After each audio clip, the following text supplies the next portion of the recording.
어, 집단적 자위권을 좀 제가 보려고 했던 것들은 이 2012년 이후에 일본의 보수 세력들은 새롭게 등장을 했고, 즉 이명박 대통령의 독도 방문 이후에 제2차 아베 내각이 등장함으로써 이들은 이제 2012년 이후에 일본의 전후 70년의 역사를 다시 바꾸겠다는 거였고, 이렇게 잡은 찬스를 두 번 다시 놓치지 않겠다는 거였고, 아베 내각을 통해서 천재 일우의 기회라고 생각을 하면서 이들은 일본을 다시 만들기, 다시 되찾기 기획과 신앙. 그렇다면은 오늘의 조금 정리도 하면서 한 가지 마지막으로 좀 말씀드릴 것은, 일본은 왜 그렇다면 역사 반성을 하지 못했는가?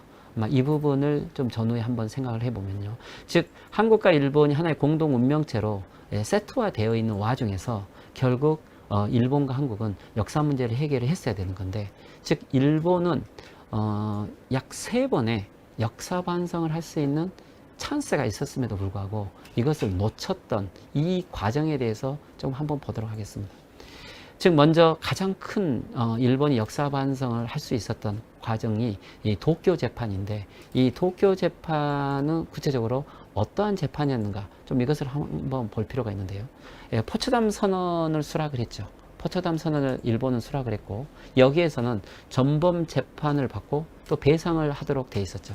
결국 그것에 의해서 도쿄 재판은 이루어졌는데, 이 도쿄 재판에서는 실질적으로 일본이 A급 전범들이 기소가 되었지만, 이 A급 전범들은 연합국과의 전쟁에 대해서 한 죄에 대해서는 기소가 되었지만, 하지만 그 자리에 있었던 전범들 중에서는 조선 통치 또는 타이완 통치를 했던 총독들도 같이 기소가 있었지만, 이들은 그 누구도 식민지 통치에 대한 죄는 일체 기소를 되지 못했죠. 즉 제1차 도쿄 재판에서는 연합군의 침략 전쟁에 대한 죄만이 물어졌던 거고, 식민지에 대한 죄 자체가 면제를 됨으로써 도쿄 재판에서 식민지를 반성할 수 있는 기회를 일본은 갖지는 못했어요. 당시 도쿄 재판에서 연합군이 식민지 문제를 거론하지 않았던 것들은 물론 영국이나 미국, 그들이 가지고 있었던 식민지 지배를 정당화하고 유지하기 위한 하나의 방식이었기 때문에 일본 자체가 꼭 식민지 문제를 스스로 죄로서 물을 수 있는 이러한 기회는 없었던 것이고요. 실질적으로 그래서 일본은 지금 현재도 이 식민지 문제를 반성하는 나라는 그 누구도 없다. 미국과 영국도 식민지 문제를 반성하지 않는다. 그런데 왜 일본이 식민지를 반성해야 되느냐라는 이야기를 하고 있는 것도 이 도쿄 재판 자체가 가지고 있는 한계점을 지적하고 있다고 보죠. 그런데 이 도쿄 재판에 대해서도 현재 일본의 우익들은 이 도쿄 재판 자체가 연합군의 압력에 의해서 만들어진 어떻게 보면은 강압된 재판이었고, 전쟁에 대한 범죄 자체, 즉 전쟁은 이기고 지우면 끝나는 거지, 전쟁에 대한 죄 자체를 묻는 것 자체가 있을 수 없다라고 해서 일본의 이 도쿄 재판 자체를 지금도 우익들은 부정을 하고 있는 이러한 현재 문제가 이루어지고 있죠. 자, 도쿄 재판에서 식민지 지배 문제가 사죄되지 않는 이러한 문제가 있었을 때, 그 다음번 일본이 다시 전쟁, 이 식민지 지배와 관련돼서 또는 역사 문제에 관련돼서 인식할 수 있는 계기가 한국 전쟁이 발발한 1950년 이후 급격하게 진행된 일본의 독립 과정인데, 그때 맺어졌던 것이 샌프란시스코 강화 조약이죠. 이 샌프란시스코 강화 조약에서도 당시에 저희들은 이승만 대통령의 역할에 대해서는 여러 가지로 재조명할 부분도 있지만, 이승만 대통령은 끝까지 샌프란시스코 강화조약에 참여하겠다고 계속 주장을 했다라고 기록이 나와 있어요. 하지만 이것을 요시다 당시 일본 수상은 일본 측은 끝까지 이것을 배제하려고 했고, 결국 한국은 참여하지 않은 채 연합국만의 강화조약이 된 거죠. 하지만 필리핀이라든지 인도는 여기에 참여했어요. 즉 왜 이들은 아시아 국가임에도 불구하고 참여했는가? 당시 미국과 연합군의 입장에서는 미국과 연합국의 식민지였던 나라들은 전쟁 당사국으로서 참여를 했지만, 일본의 식민지였던 나라, 대만이라든지 한국은 여기에 참여하지 못함으로써 결국 샌프란시스코 강화조약은 연합국가의 체결한 조약이었지 식민지 문제가 거기에 거론되지는 않았던 거죠. 그래서 지금도 저희들이 65년 한일 기본조약을 이야기할 때 샌프란시스코 강화조약의 연속성 상에서 이루어진 조약이라고 하지만 저는 그 부분에 조금 의견이 달라요. 결국 샌프란시스코 강화조약은 연합국가의 일본과의 합의 조약이었기 때문에 연합국에 대한 전쟁 배상만이 주된 내용이었고, 결국 여기에 이 한국이라든지 일본의 식민지 국가들과는 다른 조약으로 이 부분을 해결해야 된다라는 부분들이 훨씬 더 바른 해석이라고 보고요. 즉 샌프란시스코 강화조약은 한국전쟁을 계기로 일본이 급격하게 독립을 해야 됐고, 여기에 만약에 한국이라든가 대만이라든가 식민지 국가들이 참여했으면 빠른 시일에 합의를 할 수 없었기 때문에 이들을 배제한 채 연합국만의 합의로 이루어짐으로써 일본은 식민지 지배에 대한 반성을 할 수 있는 기회가 또한 없어졌던 거죠. 자, 그렇다면 마지막으로 우리가 일본의 식민지 지배 역사 인식을 시킬 수 있는 찬스가 65년 한일 기본조약이었고, 여기에서 저희들은 국가 배상 보상을 요구하면서 식민지 지배 사죄를 요구했지만 일본은 식민지 지배 사죄를 끝까지 인정하지 않았고 한일 기본조약이 체결되어 버렸던 거죠. 이후에 아시아의 국가들, 즉 인도네시아라든지 또는 대만과도 각국의 양국 간의 조약에 의해서 일본은 이 역사 문제를 해결해야 됐지만 어느 한 나라에도 역사 사죄는 하지 않았고, 특히 중국과의 관계에 대해서도 모든 배상권을 포기시킴으로써 결국 일본은 아시아 어느 한 나라에게도 역사 사죄를 하지 않은 채 그대로 전후를 오게 된 거죠. 즉 65년 한일 기본조약에서 물론 일본은 독립금이라고 했고 우리들은 국회에서 이게 보상 배상금이라고 이야기를 했지만 실질적으로 65년 한일 기본조약 속에서도 일본은 식민지 지배에 대한 반성이 없이 그대로 전후를 마주왔다고 볼 수 있어요. 즉 다시 말하면은 일본은 전전부터 전후에까지 단 한 번도 식민지 지배에 대한 반성할 기회가 없었고, 실제 전전에도 일본은 식민지라는 용어를 쓰지 않고 오히려 내치, 외지 이렇게 구별을 함으로써 일본은 다른 제국주의 국가와 식민지 정책이 다르고 오히려 식민지가 아닌 일본인으로서 아시아를 해방한다는 논리로 일관되게 가르쳐왔고 전후에도 그 논리를 지금까지 주장해왔고 있기 때문에 지금 현재 저희들이 일본에게 식민지를 사죄해라 라고 하는 이 말 자체가 얼마나 어떻게 보면은 허무한지, 일본 내에 이것을 요구를 하더라도 그것을 받아들일 수 있는 기본 토양이 되어 있지 않다라는 것들을 우리들이 인식할 필요는 있다고 보죠. 즉 그렇다면은 65년에 역사 문제는 청산하지 못했고 98년 체제에서도 한류 문화 개방은 했지만 역사 문제는 봉합을 했었고 이제 2018년 19년이 되어서 다시 제기된 이 강제징용에 대한 대법원의 재판이 처음으로 식민지 지배의 불합리성을 제기했다는 것들은 이 냉전 시대에 한국과 일본의 양국 정부가 봉합해온 이 역사 문제를 공식적으로 제기한 결과가 되는 거고, 이것은 한국과 일본의 양 정부가 이 식민지 지배의 불합리성 문제를 이제 공식적으로 직면해야 되는, 그렇지 않고서 한일 관계가 진전할 수 없다라는 것들을 저희들은 다시 확인한 것이고, 10년간에 3천만 명이 넘는 그리고 헤이트 스피치에도 불구하고 1,000만 명이 매년 넘는 이러한 한류 교류에도 불구하고 우리가 한일 관계를 질적으로 성숙시키지 못했다는 것들을 본다면 역사 문제는 더 이상 피할 수 없는 한일 간의 새로운 진전을 위한 하나의 계기가 되고 있다. 즉 98년에 한일 파트너십이라고 우리가 이야기를 했지만 지금 현재 일본의 경제 보복 조치를 봤을 때 정말로 양국이 한일 간의 파트너십으로 서로를 대하고 있었는가, 이런 부분들을 다시 한번 저희들이 생각해 보아야 될 필요가 있고, 일본은 과 한국은 파트너십이라고 말은 했지만 일본은 한국을 인정하지 않았고 한국 또한 일본을 인정하지 않는, 어떻게 보면 10년간의 이것은 파트너십을 만들기 위한 하나의 사전 준비 작업에 불과했지 진정으로 양국이 파트너십을 하기 위한 이러한 노력들은 하지 않았다라는 부분들을 좀 볼 필요가 있을 것 같아요. 집단적 자위권을 좀 제가 보려고 했던 것들은 이 2012년 이후에 일본의 보수 세력들은 새롭게 등장을 했고, 즉 이명박 대통령의 독도 방문 이후에 제2차 아베 내각이 등장함으로써 이들은 이제 2012년 이후에 일본의 전후 70년의 역사를 다시 바꾸겠다는 거였고, 이렇게 잡은 찬스를 두 번 다시 놓치지 않겠다는 거였고, 아베 내각을 통해서 천재 일우의 기회라고 생각을 하면서 이들은 일본을 다시 만들기, 다시 되찾기 기획과 시나리오를 시작을 했다고 봐요. 여기에 일본이 천재 일우의 기회라고 생각했던 것은 일본 내에 공산당, 사회당 같은 혁신 세력이 붕괴되고, 또 그리고 자민당 내에 자유주의 세력이 약화되고, 일본의 시민운동이 보수화되는 이러한 조건도 있지만 또 한 가지 일본이 절호의 찬스라고 봤던 것은 한국의 박근혜 정권이라고 하는 아베 정권이 가장 기대하고 있었던 보수 정권이 등장했다는 거죠.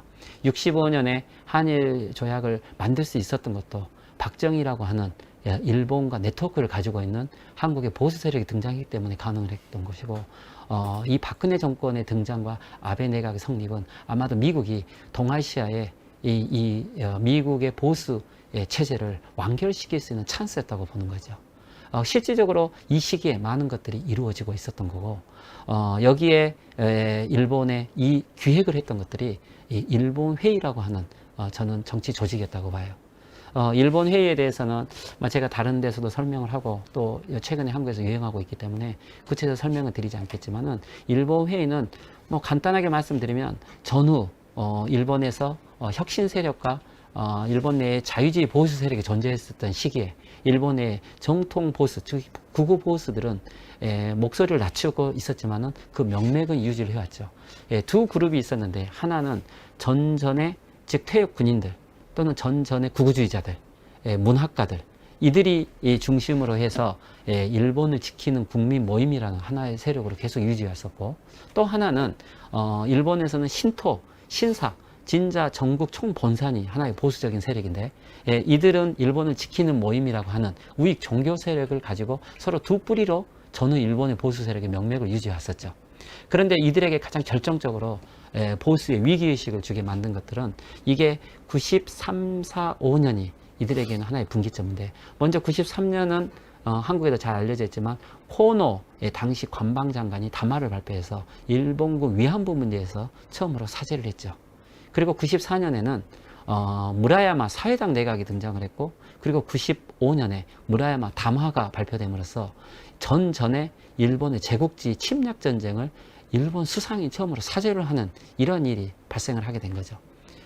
이것에 대해서 일본의 이 두 큰 양대 보수 세력은 아주 위기의식과 충격을 받았고, 결국에는 95년부터 이들은 역사를 다시 재정립하겠다. 그렇게 해서 95년부터 출범을 했던 게 새로운 역사 교과서를 만드는 모임이 출범을 하고, 이것을 계기로 위안부 문제를 부정하기 시작하고 남경 대학살을 부정하면서 97년에 이 운동 속에서 이 두 개의 보수 조직이 통합을 해서 일본 회의라고 하는 일본의 보수 정치 세력을 만들어냈던 거죠. 이 일본 회의에 아베 수상은 당시 창립 멤버이고, 이 일본 회의하고 함께 제2차 내각까지 만들어내는 협력 관계를 유지했다고 봐요. 현재 아베 수상과 그리고 재무상을 하고 있는 아소 재무상은 일본 회의의 특별 고문 역할을 하고 있고, 그리고 아베 수상은 이후에 일본 국회의원들 중에서 일본 회의를 지지하는 모임을 만들어서 현재 국회의원 700명 중에 약 300명 이상이 여기에 가입을 하고 있고, 또 지방 의원들의 모임도 만들어서 약 1600명이 일본 회의를 지지하는 의원 연맹을 가지고 있고요. 이런 정도로 일본 회의는 점점 조직을 넓혀가서 2014년 아베 수상이 중의원 선거에서 압승을 했을 때 19명의 강요 중에 15명이 일본 회의 멤버들이 정치권의 전면으로 등장함으로써 이들은 일본 회의의 정책 강령들을 구체적으로 실현했어요. 시모무라 문부상은 일본 교육 기본법을 개정을 해서 역사 교과서에 문제가 될 수 있는 역사적 사실은 하나가 실을 수 없도록 조례를 개정을 해서 일본 회의라든지 남경 대학살을 이런 것들이 다 역사 교과서 없어지게 했고, 그리고 방위 대신들은 안법 업체들을 실질적으로 성립을 시킴으로써 헌법 구조가 있음에도 불구하고 집단적 자위권을 인정하게 만들었고, 그리고 현재 수가 관방장관을 비롯해서 최측근들이 지금도 아베 내각의 핵심 인재들로서 현재 헌법 구조 개정을 위한 시나리오를 유지하고 있다고 보죠. 즉 아베 내각의 브레인은 일본 회의 멤버들이고, 현재 일본은 일본 회의가 내각을 운영하고 있다고 할 정도로 극우적인 세력들이 주류가 되어 있다라고 볼 수 있어요. 자, 그러면은 이런 일본과 우리가 어떻게 앞으로 맞이해야 될 것인가? 우리는 45년 체제, 그리고 65년 체제, 그리고 98년 한류 체제. 그럼에도 불구하고 2012년부터 새롭게 등장한 일본 회의를 중심으로 한 아베의 극우 보수 세력. 이 속에서 동아시아는 지금 새로운 과제에 직면하고 있다고 보는데요. 동아시아의 전체적인 좀 상황을 좀 한번 볼 필요가 있다고 보는데, 냉전이 붕괴한 이후에, 자, 그렇다면 약 30년간이죠. 중국이 대두했고, 오히려 미국과 일본이 이 지역에서 정치적으로, 경제적으로 많이 약화되었고요. 그 중에서 특히 일본은 경제적으로는 약화되었지만 일본의 군사적 역할은 훨씬 증대했다고 보이고요. 그러면서도 각국에서는 보수 원조 세력들이 지금 현재 전면에 등장을 하고 있고, 특히 자유주의 시장 경제 세력들, 특히 자유주의 정치 세력들이 거의 각국에서 실패를 함으로써 이 아시아는 아주 혼란의 시기가 오고 있다고 봅니다.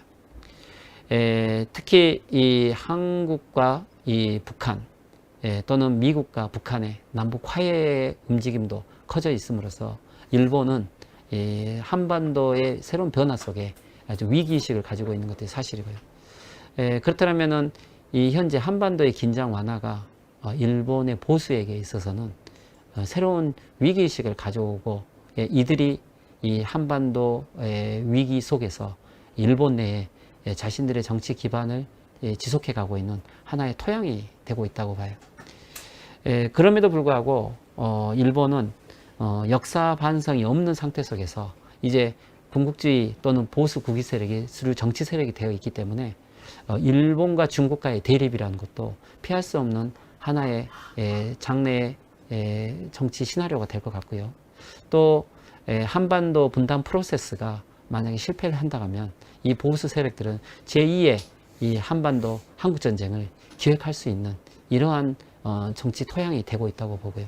그렇다면 2019년 지금 현재 우리가 하고 있는 이 북미 또는 남북 이 프로세스, 또는 문재인 정권에 지속되고 있는 이 프로세스는 어떻게 보면은 저희들이 이 한반도 또는 동아시아 위기를 극복할 수 있는 마지막 찬스이고, 저희들이 그래서 지금 현재 이게 한국전쟁의 출구에 서 있는지 제2의 한국전쟁의 입구에 서 있는지, 이 부분을 저희들이 지금 현재 시기를 다시 한번 재조명할 필요가 있고, 즉 그렇다면 지금 현재 한국과 일본의 무역 보복 조치, 그리고 한국과 일본의 현재 이 갈등이라는 것들은 이러한 한반도 또는 동아시아의 유동적인 관계 속의 큰 맥락에서 봤을 때 이것은 일시적인 현상이 아니고, 한국과 일본이 동아시아의 미래를 어떻게 장악할 것인가에 대한, 어떻게 만들어 나갈 것인가에 대한 위대한 하나의 거대한 정체성의 싸움에 하나가 있다.